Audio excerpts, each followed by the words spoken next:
you ought to have the opportunity to look for that child and find out what happened to the baby. Is he happy or she? That's a good idea. How many agree?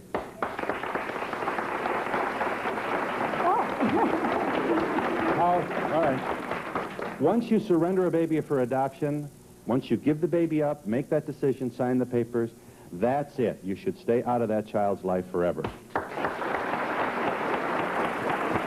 You agree? I think so? Why? Who voted that way? Did you? Help me. Tell me why you feel that way. I think you can hurt a lot of people a lot more by interfering later on. You tried to do a good thing by giving them away because you thought you couldn't take care of them, and now they're all set in their life. Why try and mess it up now? Anybody disagree with that? Most of you do. Okay, coming over there. I'll get to you in just a moment, all right? Yes, ma'am. I feel that a child just naturally wants to, you know, would be interested in their parents, and the parent and the child. And when the child gets to like 20, then both of them are mature enough or have come far enough in their lives to be able to handle that most of the time, I would think. If one or the other doesn't want to know the parent or the child. In other words, if the phone call comes, your mother, we found your mother and she'd like to chat with you, the child ought to be able to reject the opportunity. Right, right. I see. I want you to meet Lee Campbell, who is president of Concerned United Birthparents. You had a child, how old were you, may we ask? 17. You were 17 at the time. This was a high school pregnancy, obviously, right. Huh? Right. Were your parents supportive at the time? Or My were parents were loving. They were supportive of me placing the child for adoption because I was the oldest of 5. And we had to protect the 4 younger siblings who were involved. Protect your siblings? Well, protect them from what? Protect them. My younger brother was in fights on the streets to protect my good name. My sisters weren't allowed to, or friends of my sisters weren't allowed to hang around with my sisters because of the contagion of the inherited lack of morality. Yeah. And they Isn't that a shame, had though? to be... As you look back on that, you have to be a little discouraged at attitudes of the time, aren't you? That was a prevalent attitude, however. That was just the way that it was. There was no relationship or anything that we would call love between you and the father of your child? There was love. There was. Did it end at the time of the pregnancy? Or? We had gone together from the 8th grade through my junior year in high school, on and off again. It was a very intense high school sweetheart kind of romance. And yes, we were in love. And his parents took charge of the situation. How do you mean? When he told them that I was pregnant, they said, we will take over, and you will sit there and you will do what we say. And they called my father and said that he had denied paternity. And then I was then forced to file a paternity suit against him, and I was devastated. Why were you forced to do that? Because we had no money for me to go away to a home for invalid mothers. We had no money for anything. So you were merely trying to get funds for prenatal care, is that it? Or did you drop out of... Also, I was very angry. May we ask how long ago this was? 1962. Did you, so you stayed home, did you have to drop out of school? Yes. Okay, the baby... I then finished it in another way. But I see. When was the decision made to surrender the baby for adoption? Well, the preliminary decision, if you want to call it that, was made at the time of the paternity suit when my lawyer said, we have to know what your plans are, what you're going to do. And my father took me for a ride, and we sat in the car, and he said, we love you very much, Lee, but we have to think of the 4 younger kids. And if we can't have you take that baby home, they're already suffering terribly, and we have to think of them first. And I felt terribly devastated by the loss of my love, my boyfriend, and I didn't want to lose my father's love also. Yeah. So I said, I'll place him for adoption if that's what I have to do. Can't we agree that you really had all the guns trained on you at the time you made this decision? I and most other birth parents had all the guns trained on us. So it wasn't even a conflict, and obviously you were in pain, and emotionally you had to be very depressed, but you didn't struggle with the decision because of all this pressure, did you? I felt unworthy to struggle, that I had created the situation because I had been sexually involved, which was a big no-no. Yeah. And I had created the battle, which had brought me to this place, and I felt very guilty about that. I felt guilty for causing so many people so much trouble, people who loved me and cared about me. Right. You gave, did you stay home then all throughout your 9 months? No, I was sent to a home for unwed mothers in another state. Boy, you were really Mary Magdalene, weren't you? They just... No scarlet letter. Yeah. Hester Prynne. Okay. You went to, so you were sent away, so to speak. So the neighbors wouldn't know, I guess, huh? Actually, it was, everybody agreed that they wouldn't talk about it. But everybody knew. I mean, the paternity suit was a terrible scandal. Yeah. You gave birth to a baby boy in 1962. I did. Did you see the baby? Oh, yes. He was very tiny. He only weighed 5.5 pounds. He was 3 weeks early. And unlike some of the other experiences of birth parents, I had a very nice hospital stay. And the nurses were very kind to me, and they let him, and this is a matter of permission. A lot of birth parents aren't allowed, number one, to know whether they had a boy or a girl. Number two, they weren't permitted to see the child or to hold the child, but that wasn't my case. I was very fortunate. They allowed him to stay with me a lot. Yeah, this is an arrogant thing for me to place first person in because I'm never going to have this opportunity, but it would seem to me that if I was going to surrender my baby, I would not want to hold it or see it. Those birth parents who come to CUB, for example, who have seen their children, who have held their children, fare better than those who do not. Because you can never take those moments away from the birth parent. Doesn't it increase the pain, though? No, because I did the very best for Michael that I could while he was mine. So how long did you hold it and see your baby? So during the whole stay in the hospital. Which was about? About 5 days in those years. And then after I went home, I went to my social worker and I asked her if I could see him in his foster home. And she said that I was only prolonging the inevitable, that the adoptive parents had already seen him and loved him very much, and wouldn't I please just be a good girl and sign these papers. And I really was pretty malleable and had done everything that everybody had told me to do up until that point. But I did beseech her to let me see him in the foster home, and she condescended to allow this to happen. And so I saw him in the foster home a couple of times, too. At what age? 2 months, 3? Yes. I don't know. I've pretty much blocked out what date it was that I finally signed the papers, but it was before he was 4 months old, because he was adopted at 4 months. When you went to the foster home, did you play with your child? And held him, and he wrapped his fingers around mine. And so you really, so you said goodbye to your baby 3 different times, so to speak, yeah? I don't know that I ever said goodbye to him. That must have been awful, Not in though, my leaving heart. the hospital without your baby. Do you remember that feeling? Yeah. I remember when I handed him back to the foster mother, and I felt that I would have to go back and I would have to sign those papers. And I looked at him and I said, please find me when you're older, Michael. If I can't be your mother, I'd like to be your friend. When did you begin in earnest to relocate your son? I followed my survival technique. I bought the whole package of forget and go on and construct a new life. That was my survival technique. This is what I was told to do, and this is what I did do. I signed the paper, and she said, now, Lee, you'll go out that door, and you'll forget this ever happened to you. And I had to. I put my hand on that doorknob and closed it behind me, and I put it out of my mind for 10 years. I never thought of it, ever. And then? And then, about 10 years later, a lot of things happened. I was 28. My children were starting school. I was planning a future life, and in order to plan a future life, I had to look back. I'm sorry. Yes, I married, had 2 other sons. Is the marriage intact? Yes. So you have 2 children and a happy marriage. Uh-huh. Okay. Now it's 10 years later, and your children are toddlers still, huh? That Yes, is to say, the youngest one is just about to go into kindergarten. Okay, and you started thinking about your boy. About my future. And in order to reflect on my future and make plans for my future, I had to look back. And I sat on all those memories, and I said, I won't look back. I can't look back, or there's too much pain for me. And my youngest sister, ironically, became pregnant out of wedlock, and she wanted to keep her baby, and I pleaded with her to place that child for adoption. I couldn't bear that she should keep that child and remind me of everything that I didn't want to be reminded of. And I just kept trying to walk away from those feelings which kept trying to resurrect themselves, and which begged for resolution and for admittance and validation. And I just kept trying to walk away from it because they were so painful. And I did that for 2 years, and he was now 12. Excuse me, your sister kept her baby? She did. She didn't. And you apparently were bothered by the fact that, at least subconsciously, I'm sorry to be an amateur analyst here, you were troubled by the fact that she was doing something that you wish you had done? No, I didn't want to be reminded of the event, and I was afraid that if she kept the child, the reminder would be there. And if she gave the child, then I could go back to pretending that my thing hadn't happened to me, and her thing hadn't happened to her.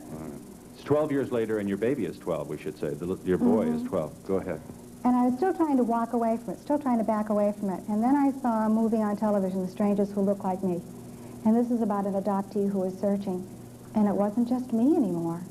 It wasn't just my pain, you know, that I had to walk away from. It was perhaps Michael. Maybe he needed to know. And this was like the straw that broke the camel's back. I remember turning off the television and walking through the family room into the dining room and into the kitchen and looking out the back door and at this black sky and thinking that I'd been caught and I'd have to deal with it. I'd have to deal with all my memories and all my pain that I kept buried and tried to walk away from. Mm-hmm. But the most important thing to me at that time was for Michael's parents to know that I was willing to provide information that they or he may want. And I thought that they would, I was very naive. I felt that surely these people who loved him as much as I loved him would want to do everything in their power to give him the information that they wanted him to have or that he wanted. If it was causing me so much pain, that surely they would be willing to go through the same pain so that he could have the information. So I contacted my agency and I asked them to let the adoptive parents know that I was willing to provide information. And they said, what a good idea, but they didn't really mean it. And a year later, they finally turned my request down. They wouldn't let the adoptive parents know that I was willing to provide information. And this would be, I would like to emphasize, with the agency acting as a conduit, with all identities protected. So the agency refused. I then tapped a resource which had been made available to me a year before, and I turned it down. I didn't want to know. I believed in the system. I believed in the adoptive parents. I believed that it could all work out. And this child, whose best interest we all cared about, would remain most high. Well, it turned out that that wasn't the way that it was going to be, and so I tapped this resource. I received the information, and I was going to contact their local priest and ask him if he would act as a conduit of information. And exactly 24 hours later, the clock read 4:10. The phone rang, and it was the agency saying that they had done as I asked. They had told the adoptive parents that I was willing to provide information. And then, after that was done, I began to deal with my own pain. After I had done everything that I could do for him, then I began to deal with my pain. And I worked with that for the next 3 years. And so I had his identity for 3 years and did nothing with it. And then, about a year ago, an adoptive parent friend of mine, who I've grown to love very dearly, she asked me if I would allow her to send a letter to the adoptive parents of my son in gentle introduction of me.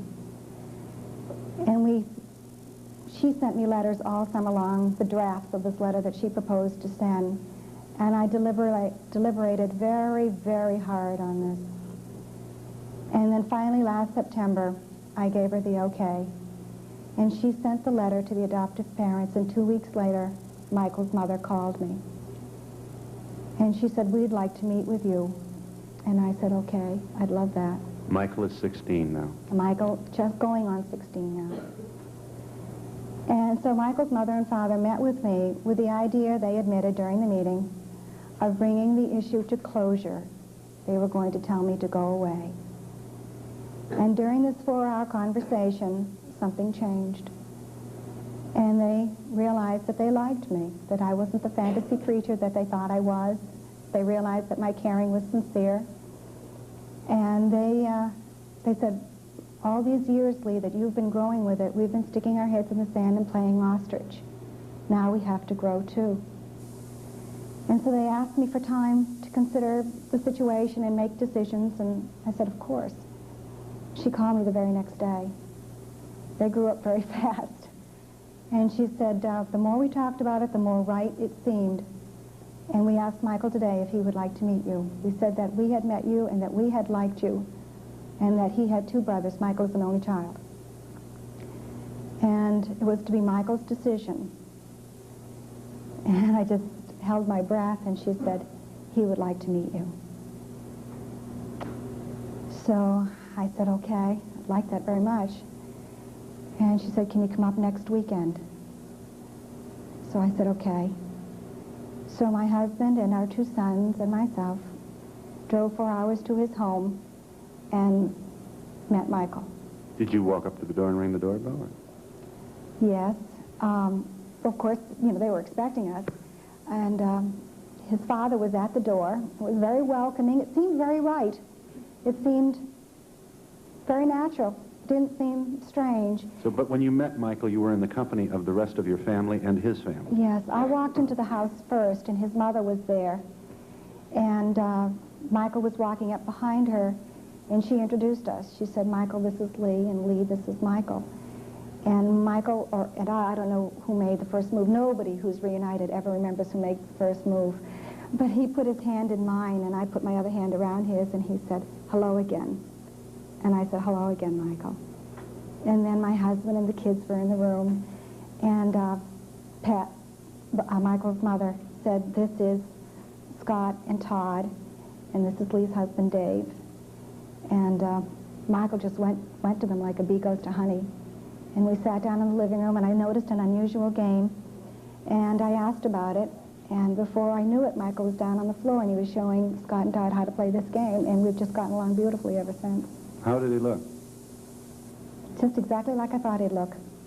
I would have known him anywhere. This is a woman who surrendered her baby for adoption in infancy, and in his 16th year of life, she reunited with him. Obviously, the reunion was approved and supported by Michael's adoptive parents, and you tell me you continue to see Michael. They joined us for Thanksgiving dinner. We had a beautiful, blessed Thanksgiving dinner together. How do you feel about this? We hope you'll join us.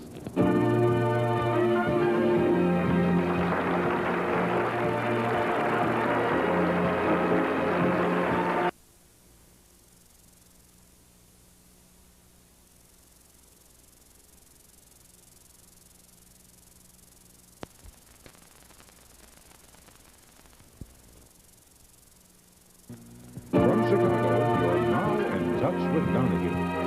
Today, Lee Campbell, founder and president of Concerned United Birthparents, joins Phil and Laura who surrender their children for adoption as teenage mothers to discuss the rewards and problems of reuniting with birth children. Lee Campbell is president of Concerned United Birthparents. You've heard her story, and you've heard that she had a very successful and mutually satisfying, rewarding reunion with the baby that she gave up for adoption, a child who is now a young man. And this young man now has the benefit of being raised, of knowing that he was raised by loving adoptive parents, and he also knows that he is loved by his mother. And he also presumably, certainly at age 16, understands now the pressures that were on you and so on. You'll agree this is complicated, Mrs. Campbell, and that not every reunion may be this happy. There's a resolution which in and of itself is happy. Whether someone else from the outside looks on it as unsuccessful, the resolution is so necessary that it's happy. Here with us are, well, just let me say Becky, Phyllis, and Mary. Becky, you have a five-year-old adopted son. How do you feel about this? Now, you have adopted a child. You're one of millions of adopted parents, is that how I want to say it, around the country. How do you feel about the possibility of your son meeting his natural mother? It doesn't bother me. It doesn't threaten me. I feel if he feels the need when he gets older, I'd be all for it. I really would. Okay, about what age would you? Well, in my mind, I have set like 18. I think teenage years are so complicated anyway. I'd hate to. Okay. Yes. Mary? Let me just ask, Phyllis. You have three teenage children who are adopted. have two that are adopted. I have one that I gave birth to, and I have two others that I gave birth to after. Okay. What do you think? I don't know. I found this very interesting because I haven't really thought it out before. And now having the two teenagers that are adopted, I don't know what my feeling would be. If it would turn out like that, I would be thrilled, but I don't know that it would. How do you feel, Phyllis? Mary, I'm sorry. What do you think? Now, we should establish, Mary, that you were adopted. Is that how? Yes. All right. And you knew from your parents told you were adopted early on? Yes, I've always known. I don't, ever since we were very small, my brother and I knew that. The question for you, this gets complicated. You are the adopted child, now an adult. Now, Right. the question is, do you have any interest in meeting your biological mother? None. No, I don't. I just don't have any interest at all. How do you feel about this whole issue? I mean, do you have any? Well, I don't know. I think if the children really want to find them, they should. I believe in that. If this is their thing, they're not going to be just satisfied in their mind unless they go and find their natural parent. Mm-hmm. But I was just not that interested in it. Do you have any reason? Do you have any explanation for the fact that there are obviously a lot of people who are adopted share your view? So there's nothing wrong with your view. I guess it's just a curiosity as to why there should be so different opinions among that community of adopted people. I really don't know.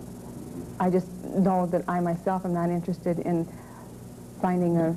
You see anything possibly wrong or negative about this? Do you think it could be harmful? Oh, do you think they... Oh, I see what you... Sorry. I don't know. What if you met your mother and didn't like her? Maybe she didn't like me. Or the reverse, yeah. I don't know. I just wouldn't want someone to come up and knock on my door and say, I'm your mother, and I'm supposed to follow over, or what? I don't know. I just wouldn't want someone to do it to me.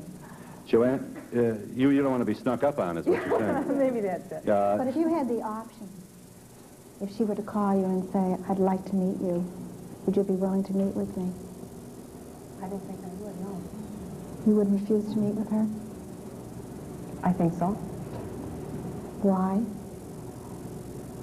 Well, as far as I'm concerned, I have a mother and father. I don't think that she would want to be your mother, though. I'm sorry. Excuse me. I'm not sure I understand the applause. Why did you applaud? I am adopted. You're what? I am adopted. And my parents now, I consider my parents, I don't have other parents. They have opened their home to someone that wasn't birthed by them. And they have made me their life and their son their life. And they live every day for us kids. And they're my parents. That's all there is to them. I mean, I'm totally comfortable with that. I believe that Michael's parents are his parents. I am in no way usurping their parental role. On the other hand, there's no reason why I can't know him. I did give birth to him. It wasn't an insignificant fact. It was a very significant moment in my life. It has brought me great pain, and it has done wonderful things for him. And in no way, I'm very comfortable with the fact that they are his parents. as I look, though, I have a younger brother who is also adopted. And I'm not sure that at his age he could handle someone saying, I am your mother. He is to be 16 in February. I do not say I am your mother. Well, to I have am that Lee. inclination, I myself, I would toss and turn. I don't think I could sleep. It would upset me very much to find out. Michael has said that I have filled a great big hole inside of him. He had terrible fantasies about me.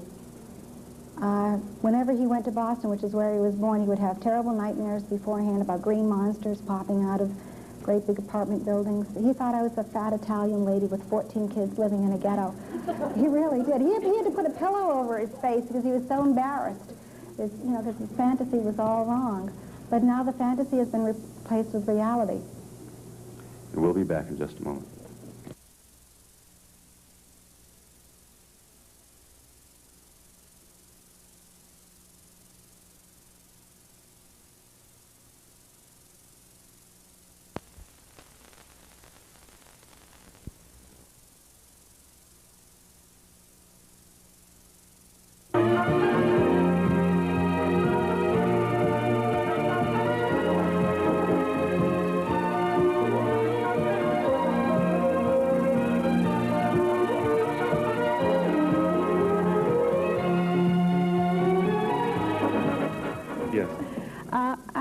I agree. I think we all have different needs, and maybe one adopted child doesn't want to find their mother, but maybe another adopted mother would want to find.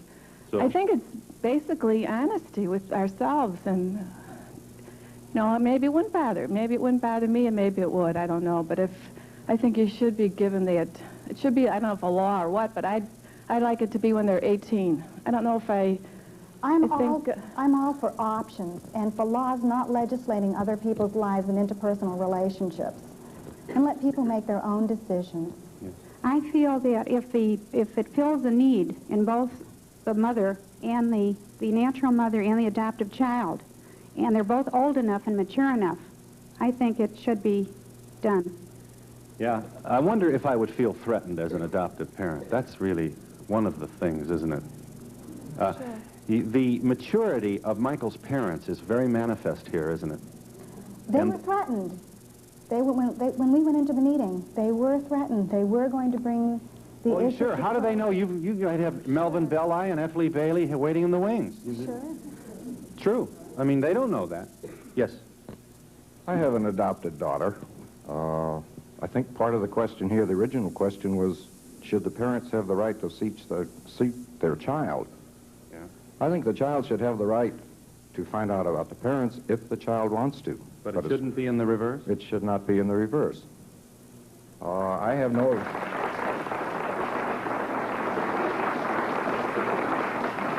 we have a little unusual situation. My daughter is 8. She knows she is adopted. She knows she adopted me. It wasn't the other way around. But comes the time when she wants to know more about her father. But if you got a call from in a male voice on the other end of the phone said, I am the natural father of your child, and I want to see her, I would tell him no. Just flat out, no. I feel much as he does as an adoptive parent. I think if it came from the child, I would really be for it. And if they did call me, I would say, I'll take the information, and if he ever wants to know, I'll get in touch with you. But you would not... It's got to be from him first. But as a child, the problem with that theory, if I could just make a suggestion here, is that your child may very much want to know who his natural mother is, but be anxious about sharing his interest with you for fear of being misunderstood. Well, I think as they grow with you, they share differently at different ages, but they'll sure give you some sign. I mean, even if it's an insecure sign, but you'll get the message that, gee, I wish I knew something more. Yeah, but I can see where honest, mature kids might be hesitant to share that interest with their adoptive parents for fear of being misunderstood. Maybe so, So but then we have the situation of his being interested, you're having the information, and neither knowing that each is capable of providing it for each other. well, my son is 8, and he's already asked me. Yeah. So I don't know, if you have him from birth up, I think you're going to get the message. May I inject something? Certainly. Michael's parents did not know of his fantasies, of his nightmares, of his very real, intense longing to know.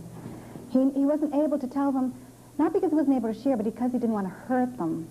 Instead, he spoke with the grandmother. When I met the grandmother, she had tears streaming down her face. She said, I'm so happy for Michael, because he used to tell her, she must not have loved me. She must not have cared. And so she would respond to that and say, she was probably because she was too young, Michael. And she was very happy for him. But they had a great open relationship, Michael and his parents, but he was just really too afraid of hurting them because he loves them so. And we'll be back in just a moment.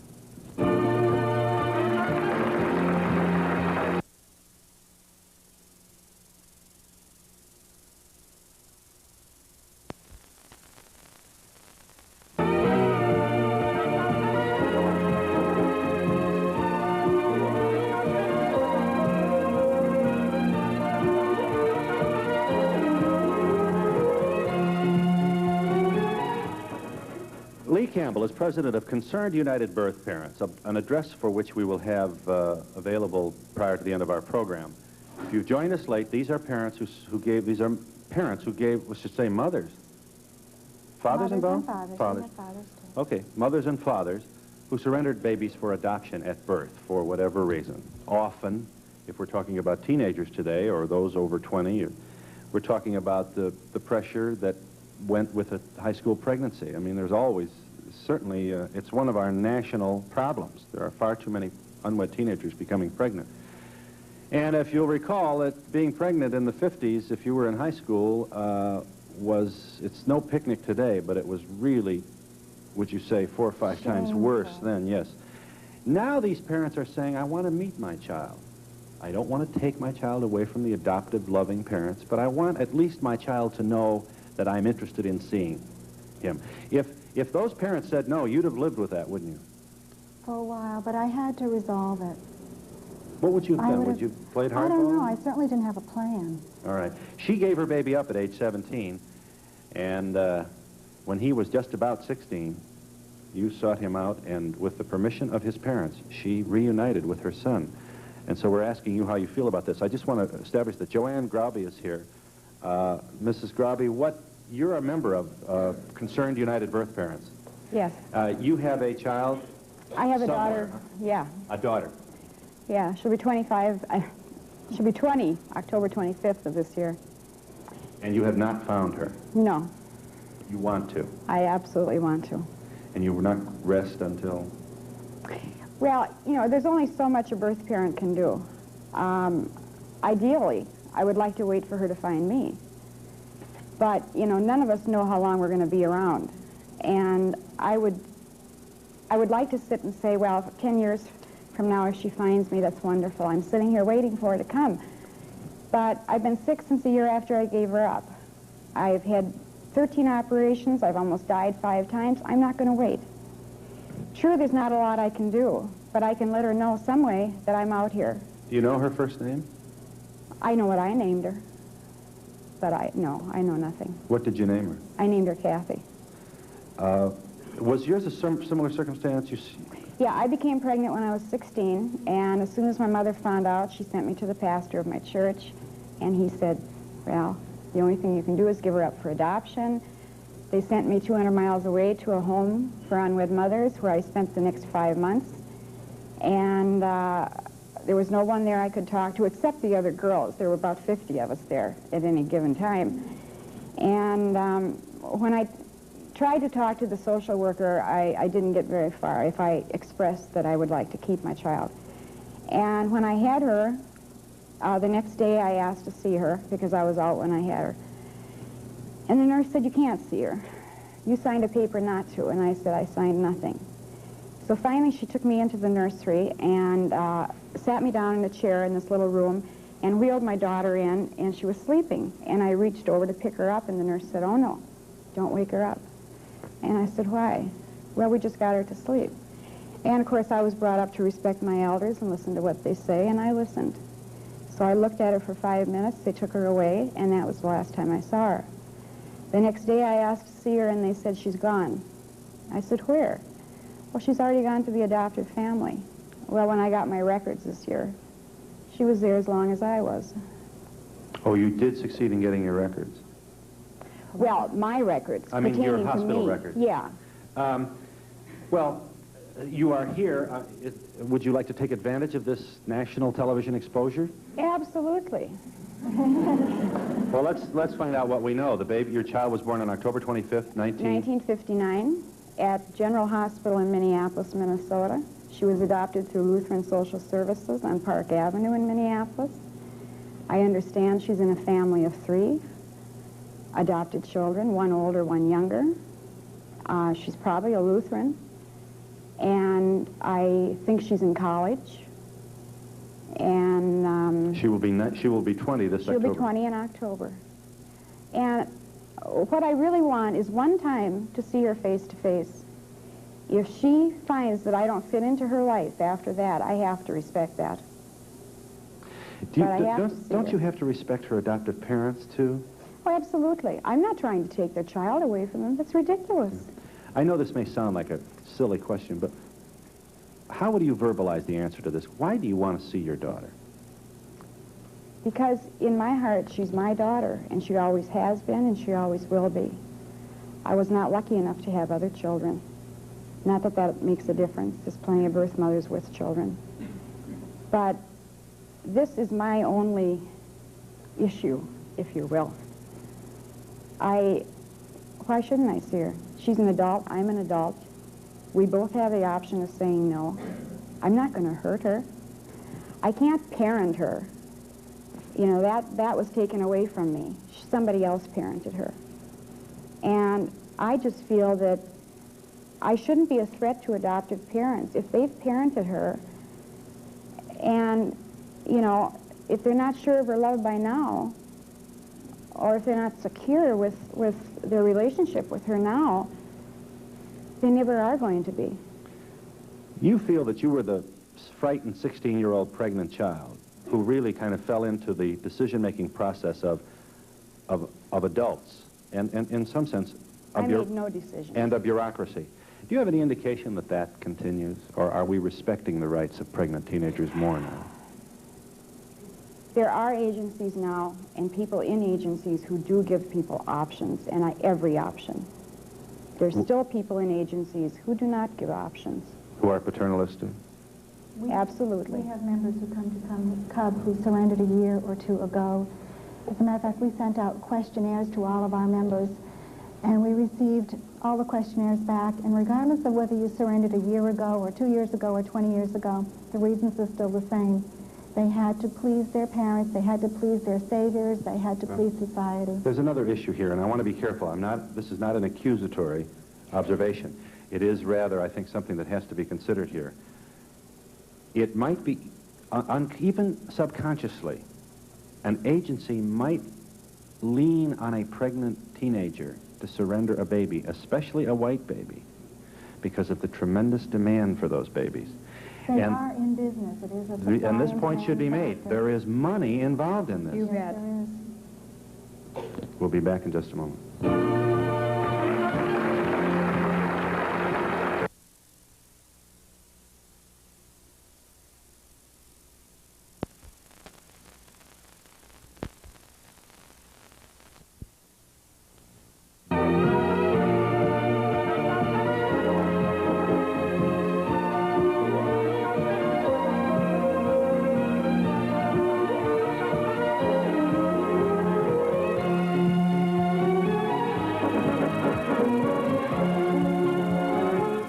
Concerned United Birthparents, that agency which assists parents who surrendered children for adoption in infancy and who wish to meet them or to find out about their well-being or to just develop information about their whereabouts, can communicate with that organization at Post Office Box 573, Milford, Massachusetts.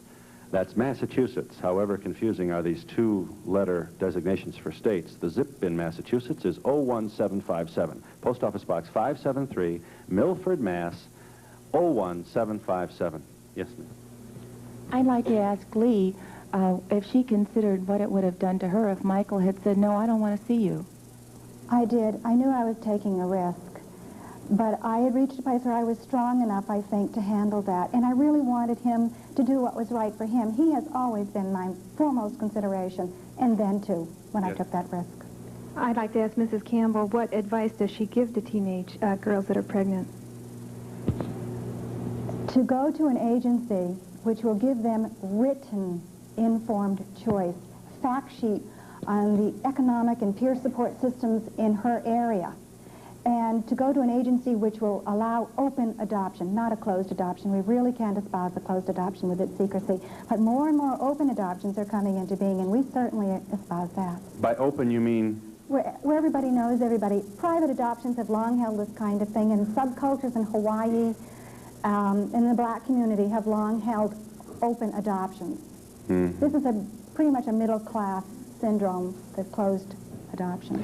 And you think it's the result of concern about what the neighbors will think that causes this blindness, this effort to be secret? I think that it was well-meaning when it was at its inception. I think that they did it to protect.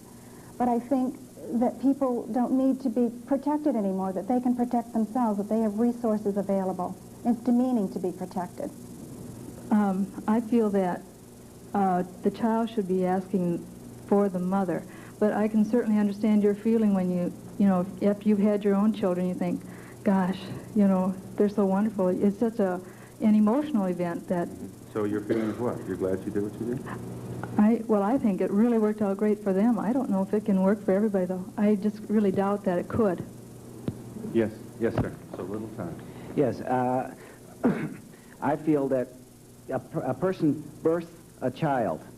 They do deserve the right to know what's going on in their life, but only see the child upon the child's request. Okay. Well, that's the opinion expressed. Yes. I have a question. Did Michael ever want to see his father, or did he have nightmares about that? He thought, when he had fantasies, he thought that the father abandoned the family. The father was really a ghost-like figure, not even with fantasies.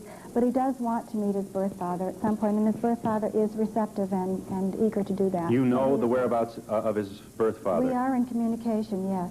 And what has Michael said to you about his father? That he would like to know him. Is his father interested in meeting him? Very much so.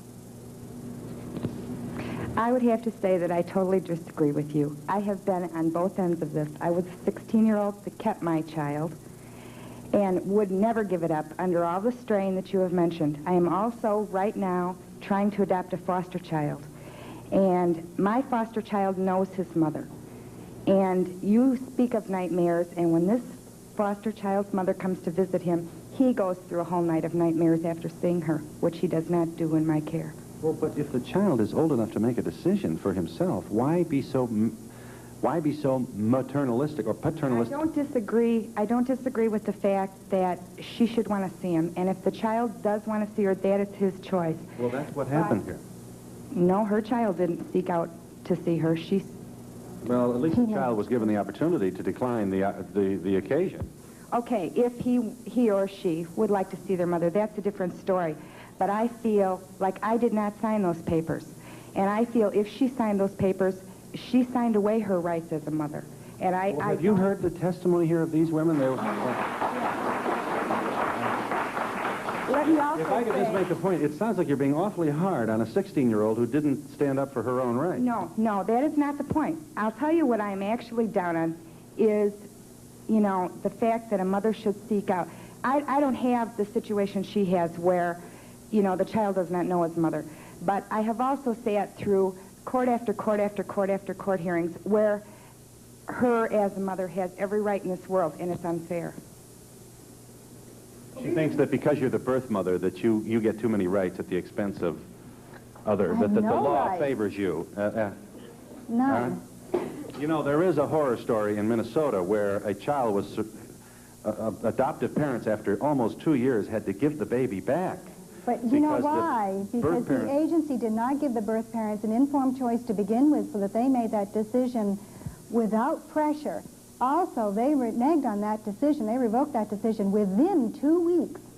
And the child had just been placed within the adoptive home, and the agency did not tell the adoptive parent anything of what was going on. It was a terrible situation for everybody. I know that. And the moral of the story is don't assume custody of a child until everything is in writing with no gray period, no limbo, no let's wait and see, no the baby is yours after 6 weeks. That is, to me, is emotional suicide to set yourself up for that. Yes. I'd like to respond to comparing a child in a foster home to a child who is 18 or 16 or 20 who has had the security and the stability of two parents. I don't think you can really compare those two things because this child is insecure because there is not a final decision about his future.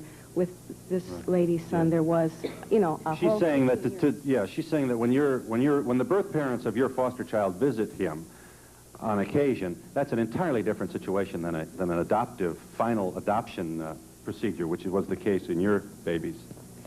You said that you had prepared yourself for Michael saying no, but after you had searched for him for 3 years, do you think you could have stopped at that point, or do you think you might have tried to run into him on the street or to know him? I did nothing for 3 years. I knew who he was and did nothing for 3 years. So yes, I have patience. I would just like to say that I think Mrs. Campbell went about it in such a beautiful manner without hurting the child. She was concerned before she did it that she did not do anything to interrupt his life. She took everything in steps. He was my primary concern always. And we'll be back in just a moment.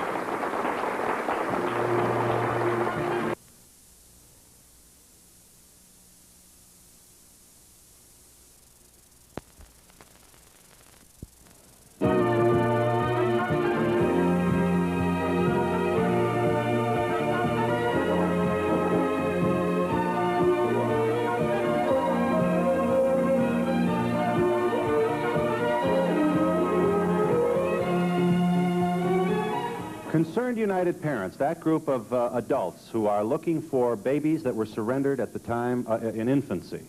Mothers who gave up their babies, fathers who surrendered their babies, who want to at least let them know that they'd like a reunion. They don't want to steal the baby back. They don't want to take the baby away from loving adoptive parents. They want information. And if it's in the agreement of all concerned, could we have a meeting, please? That's the issue here. May write to Post Office Box 573, Milford, Massachusetts. The zip is 01757. What do you think? I wanted to ask you, how has your husband reacted to all of this? That is to say, the husband that you married and by whom you have two My children. husband, dear soul that he is, by his own admission, has a hard time adapting to change. And the growth process has been difficult for him. But he's coming along fine. I'm sorry that our time is up. I know there are 1,000 unanswered questions. I thank you so much for the enthusiasm of your participation here. You've really been very supportive of these women for whom it is no picnic to be on television. Mrs. Grobby, I wish you luck. I hope you find your daughter.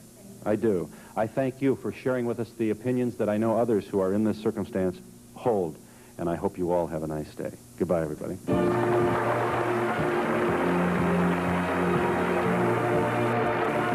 He's uncovered some of the hottest political scandals of our time, and on our next show, we'll meet Pulitzer Prize-winning journalist Jack Anderson. Join us.